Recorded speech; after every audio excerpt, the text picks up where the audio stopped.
Pupunta tayo ngayon sa bangko kasi kailangan kong ayusin yung aking credit card.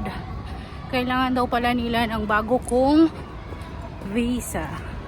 So isasubmit natin yung requirements na kailangan nila.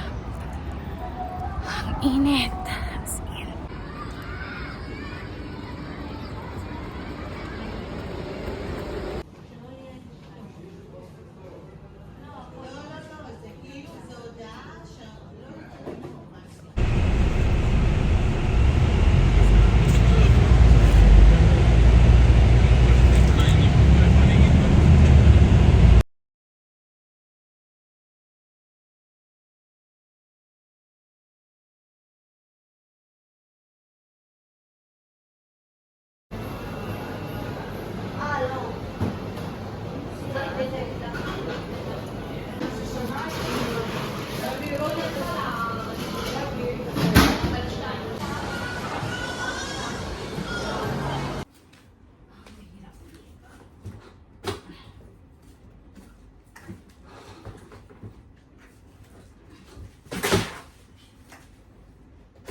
At the moment, so nailipat ko na yung isa kong maleta, tapos ko na rin yung box, and then i-disassemble ko na lang to kasi dadalhin ko din dito dun sa bago kong apartment.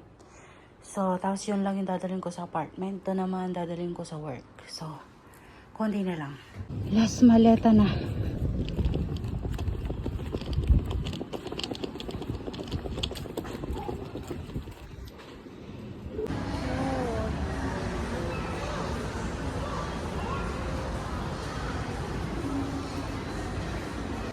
Tomorrow, I'm going to work so that we have pera. Uy, we don't have pera. Uy, meron ka ng BTS eh. Si Sasuke, oh. Saan si Suzuki? Ayun. Sasuki. Sa Naruto. So, ayun, medyo maluwag na yung apartment na to. So, iniwan ko na sa kanya yung yan, para naman matuwa-tuwa siya sa akin.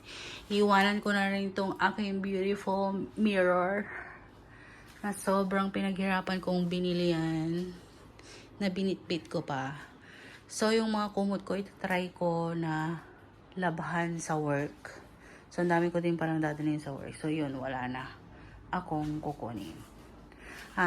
May lovely lutuan pala. I'm going to take it. Yan. Okay, so ang init. Sobrang haggard ko na. Nandito ako ngayon sa park kung saan malapit yung workplace ko. Tapos ang alam ko, umaalis yung amo ko ng 9:30 kasi lately, parang late na siya umaalis.